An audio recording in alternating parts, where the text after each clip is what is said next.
lighten up, don't get mad. I was so dumbfounded, I couldn't say a word. I rushed to my mother and cried out to her. My mother then hugged my shoulder and quietly said, "Let's head home." At my mother's words, I weakly replied, "Yeah. My name is Mary Johnson. I work as an office employee. And I have a boyfriend whom I'm gonna marry soon. His name is Jake Williams. Jake has a kind nature, handsome looks, a stable job with a good income. Truly, he's a catch in every way. However, why someone as perfect as Jake would date someone as ordinary as me remains a mystery. So, once out of curiosity, I asked him why he's with me. Hey, why are you with me? Why? Well, 'cause I wanted to be with you. Jake replied with a smile. His answer was pretty much textbook, which was somehow both reassuring and yet a bit unsettling.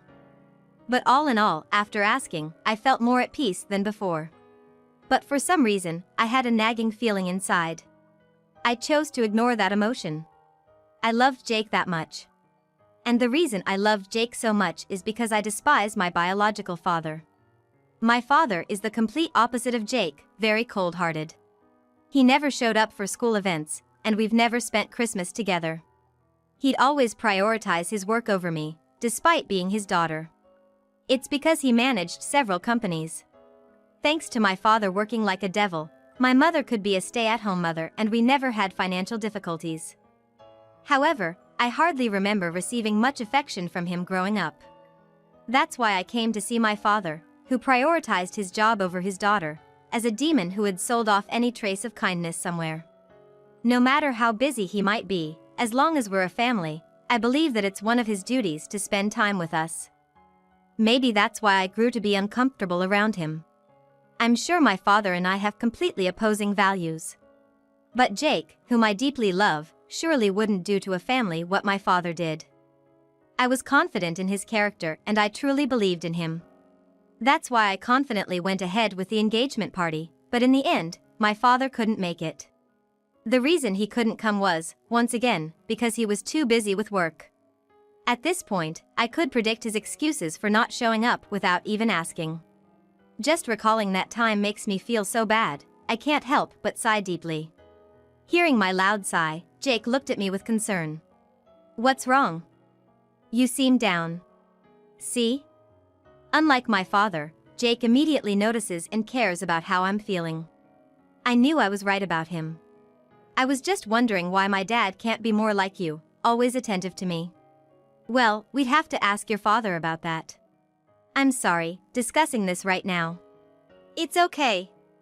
On a happier note, we finally got married.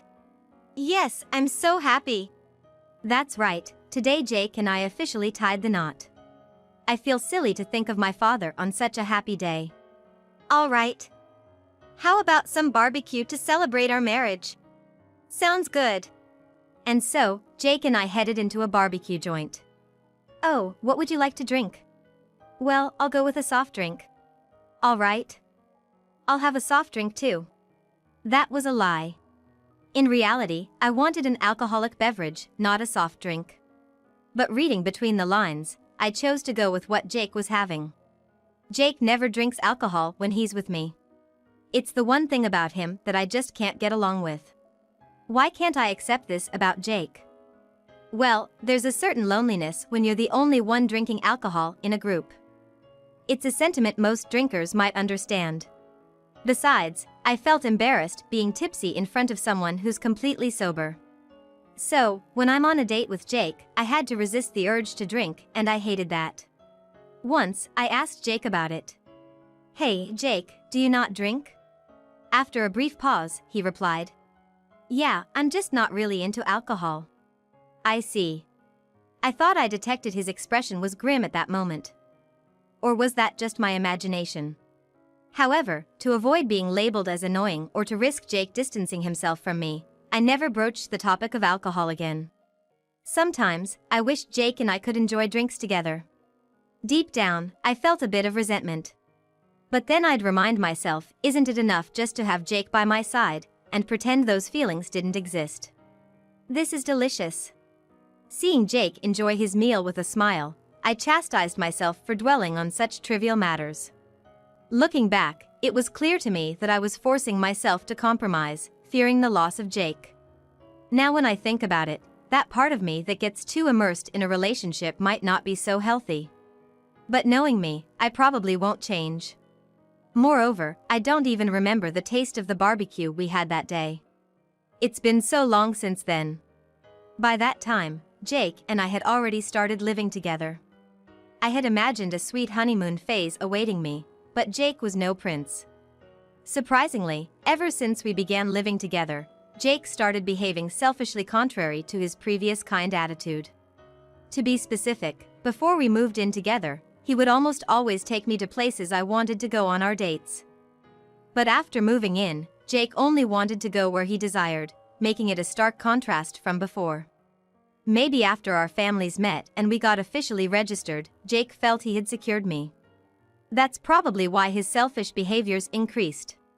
But I thought, maybe Jake had been compromising for my sake all this while. So, I pretended to enjoy our dates despite feeling the opposite. Perhaps because I kept overlooking such things, Jake began leaving his clothes on the floor at home, not bothering to put them in the laundry. When I reflect on those times, I realize I couldn't confront Jake because I loved him so much. From my past experiences, I believed if I angered a man, he would drift away, so I never expressed my displeasure. Also, we were planning our wedding soon, and I didn't want any fights.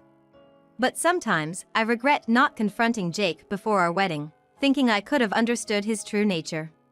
Thinking about it now doesn't change the past. In the end, I turned a blind eye to Jake's selfishness as our wedding day approached. On the day of our wedding, friends from both sides gathered at the venue, celebrating our marriage joyously. Of course, Jake's parents were present, and so was my mother. But as expected, my father didn't show. Instead of sighing about the usual reality, I decided to devote the role of a cheerful bride. Voices of friends showering me with congratulations like Mary. Congrats, and you look beautiful. Today is a day where Jake and I are the stars, so let's make the most of it. With that thought, I took a big gulp from my glass of white wine. The guys cheered, saying, "Look at the bride go." Cheers. They seemed to be getting tipsy too. I can handle my liquor pretty well, but I wondered if they could. As I was concerned about the others, a man approached Jake. He seemed to be a friend from Jake's hometown, a few years older than him, and he had an intimidating look. "Jake. Come on, have a drink. You're being out drunk by the bride." The friend pressed Jake assertively. But... Jake was taken aback by the friend's unreasonable demand, but he glared at Jake menacingly. "Hey. What's the matter? If you won't drink, I'll spill the beans on some of your old misdeeds to your bride. You wouldn't want that, would ya?" "All right, I got it." I was shocked by the friend's inexplicable threat, but it seemed Jake had done something in the past and didn't want it exposed, so he drank. Yes. That's the spirit. But what happened next was a nightmare. Suddenly, Jake started laughing, stood up, and shockingly, smashed the wedding cake right into my face. My vision was immediately obstructed. "Hey! Jake!" I was panicking, but nearby I could hear his friends laughing, saying, "Man, that's hilarious. It's unbelievable to think they found joy in throwing cake in someone's face." I wondered if this sense of humor was typical of roughnecks. Could it be that Jake was friends with such a senior? Maybe Jake used to be a troublemaker too? "Jake, what are you thinking? This is too much." But, perhaps because he was drunk, Jake responded with, "We're all having fun, don't get mad." I was just speechless. I rushed over to my mother, tears streaming down my face. My mother held me and softly said, "Let's go home." I nodded weakly. Yeah. I was utterly drained, and so was my mother. At that moment, Jake's parents approached us, their faces turning pale. "We're so sorry, our Jake has. We are truly sorry. We never knew he had such a bad side when he drinks." It seemed Jake's parents were also at a loss about the situation. "It's all right, it's Jake's fault and not yours, anyway," my mother said with a kind voice, but her furrowed brow told another story. I'd always seen my mother as a gentle person, so seeing her like this was new to me. As my mother and I were about to leave the venue, someone suddenly swung open the door with great force. Unbelievably, that man was my father. I hadn't seen him in a long time, and he still had that cool, reserved air about him. However, he quickly noticed something was amiss at the venue. "What's going on here? It seems things got rowdy while I was away." "What happened, Mom?" "Well, Jake, Mary's husband, started acting strange after having a drink and threw cake all over Mary's face. He always seemed so calm and polite before. I don't know what to do now." "I see. So the well-mannered groom turned bizarre after some booze. That explains the whipped cream all over Mary's face." "Yes, that's what happened." My father acted quickly after understanding the situation. "Hey, Dad, what are you?" To my shock, my father dashed towards a drunken Jake. All eyes in the room immediately shifted to him. He was dressed in an expensive-looking suit with neatly styled hair. Though he was an older man, he was lean and moved with grace. "Who's that guy? Isn't he just a regular guest?" "Yeah, but I feel like I've seen him somewhere before." Many in the venue mistakenly thought he was Jake's father. As my father approached Jake, he demanded, "What's the meaning of this?" Then, while still drunk, Jake said something like this to my father. "Who the hell are you? Introduce yourself before questioning others, old man." The room buzzed with chatter again. "Wait, isn't that guy Jake's dad?" "Seriously, then who is he?" "I don't know, but he sure seems stern." Really, after drinking, Jake picks a fight with such a guy? Is he okay? Without letting the murmurs distract him, my father declared, "My name is Johnson. Mary's. The bride's father." The moment he introduced himself, Jake's face went pale, and the room erupted into even more chaos. "What? The bride's dad? That's super harsh." What was Jake thinking? "With the bride having left and all, looks like her dad's pretty mad, right?" Yeah, seriously, this is one heck of a scene. Despite the commotion, Jake's inebriation showed no signs of wearing off, and he brazenly said to my father, "You're Mary's dad, huh?" "Oh, sorry. It's hard to remember faces from the engagement party who didn't attend. So, my bad." Jake had just picked a fight with my father. But my father, unshaken, retorted, "I leave the household matters to my wife. By the way, I'm a businessman and run these 3 companies." My father handed Jake 3 business cards. Jake's eyes went wide as he read them. "What? Cows Corporation, Sweet Corporation, and Electric Incorporated? Wait, you run all these companies?" Jake's dumbfounded voice echoed throughout the hall. And the crowd in the venue started buzzing again. "Did you hear that? All those are publicly traded companies. Man, that older guy knows his stuff." You can't always judge a book by its cover. And here Jake was, being rude to such an influential man. How embarrassing. Hearing the crowd's reactions, Jake realized the gravity of his mistake, looking visibly embarrassed. It seemed the commotion sobered him up. Just as Jake was about to say sorry to my father, an unexpected figure approached. It was none other than that Jake's friend from his hometown. "Hey Jake, with the way things are going, this wedding's not continuing." The friend smirked maliciously. "Dude." Jake's expression darkened. Why bother holding back any longer? After just a bit of booze, you went off the rails. In the end, you can't escape who you truly are. The friend's expression grew more and more sinister. While it was clear that the friend and Jake were having a conversation, my father seemed to not quite grasp the main point of their discussion. So my father posed several questions to the two.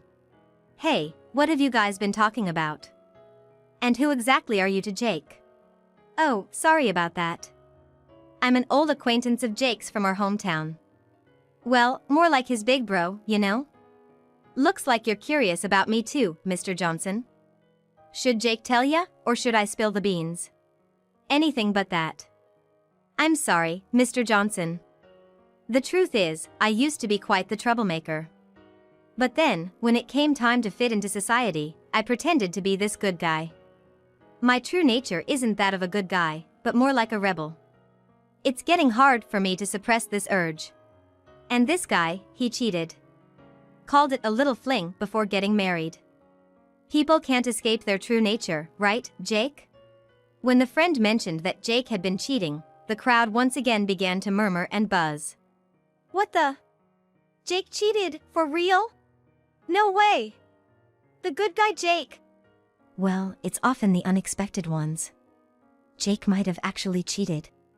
Exactly. I remember hearing he was a wild one in his student days. This adds up. As whispers grew louder and the crowd became more suspicious, my father questioned Jake. Is it true that you cheated? My father's voice was calm and serene, yet unmistakably that of my father. There was no doubt in my mind that he was truly my father, and I felt the weight of the situation deeply. But the very next moment, Jake, as if he had turned into a completely different person, blurted out like this. Yeah, it's true. Being with a woman like that, it's exhausting. What's the big deal if I took a little break and cheated? Jake's face twisted into a devilish grin, his gaze piercing through my father. Jake seemed a completely different person. Even my father seemed overwhelmed by the drastic change in Jake and the evil aura surrounding him. Jake, you're joking, right? Needless to say, witnessing this unfamiliar side of Jake and feeling the palpable tension, my heart felt like it was about to shatter. Yet, in my heart, I still had love for Jake, which somehow kept me holding up. There was no way this could be true. I hoped and prayed it was a lie. I rushed to Jake's side, who had completely changed. My dress got tangled around my legs, slowing me down, but my resolve never wavered. Jake! You're just feeling off today and that's why you're saying such things, right? Right? It has to be because of the drinks you had. Right? Please, tell me that's the case. But my heartfelt pleas seemed to shatter into a million pieces. What? Just because you're the star today doesn't mean you get to play the tragic heroine. It was clear to me that you never really saw the real me. That's why I couldn't show my true self. But I did love you, that's undeniable. But sometimes, to keep happiness, one needs a break. If you want to walk this life with me, you can't freak out over a little fling here and there. But, I bet you'd say that's asking too much. Jake's words, filled with his selfish and egocentric sentiments, pierced through my heart, and the signs of my emotional instability started to show. Had Jake not said such cruel things, tears wouldn't have streamed down my face. Achilles, the invincible warrior from Greek mythology, would never be hurt if he was attacked anywhere except his ankles, but speaking of me, I couldn't stand Jake's just single blow at all and I crouched down on the floor. The feeling was like being thrown into the abyss. But there was a knight who came to my rescue. It was my father. You think it's your prerogative to cheat? You're not a man, you're a demon. Don't you dare touch my daughter ever again with that devilish humanity. This is an order from Mary's father. Got it? With a voice filled with fierce determination, my father vehemently rebuked Jake. His strong spirit was undoubtedly to protect his daughter, me. He must have been fighting as a knight in the business world for a long time. Otherwise, his words wouldn't carry such a weight. Jake was clearly shaken by my father's powerful words. But if he backed down now, it'd be admitting his defeat. So perhaps it was the pride within Jake that wouldn't allow him to back down just like that. So, with a last defiant roar, Jake retorted. Who are you to act like a concerned parent now? You didn't even show up for the engagement party because of work. Honestly, it's hard not to laugh hearing you talk. It's clear you weren't there for Mary. Indeed, my father always had been such. In my family's dynamics, objectively and physically, when my father wasn't around, my mother was always there, constantly watching over me.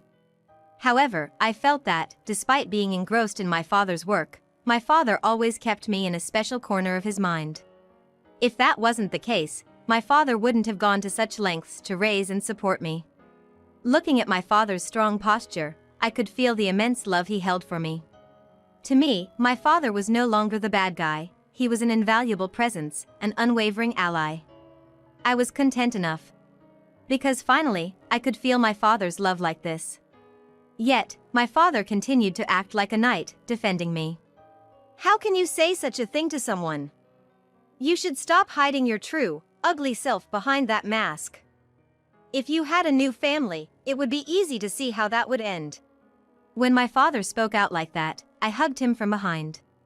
My father was taken aback by my sudden gesture, frozen in surprise. Not caring about it, I whispered. It's okay, Dad. We shouldn't waste our time on someone like him. Go back to work. I'm sorry for causing you trouble. Mary.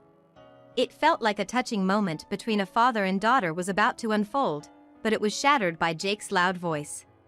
What do you mean by someone like him? Clearly, Jake didn't understand. So, I spelled it out for him. Let me clarify for you since you seem clueless. I don't like guys who think it's okay to throw cake in people's faces. Don't push your messed up values onto me. I want a divorce from you. My assertiveness seemed to rival even my father's, leaving Jake speechless. Apparently, the thought of divorcing me was quite a shock even for him.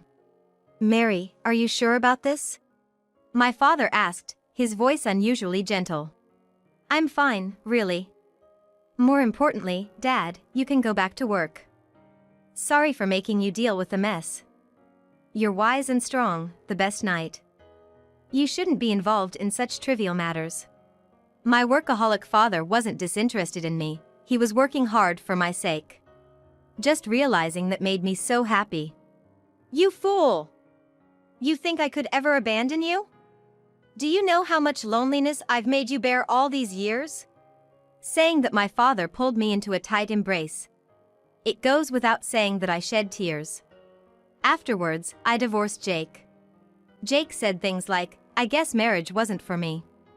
But I was happy to have loved you, Mary, trying to save face even at the end. I figured he probably wanted to make me just some convenient woman. That's why he could say such things after everything that had happened. So I told him off. I don't know you anymore.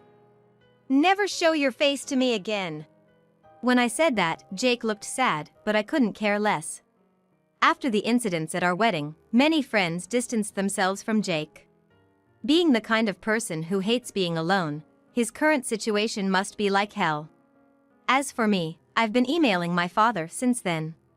My father, always so busy, sends me emails at irregular dates and times in bits and pieces, but he always replies. I reply too, and we've been doing this back and forth, like a rally in tennis. I wish this rally could continue forever. That's about the extent of my current dreams and hopes. It feels as if the stalled time between my father and me has started moving again, and I'm wrapped in immeasurable joy. Every day, I find myself loving my father more than ever before.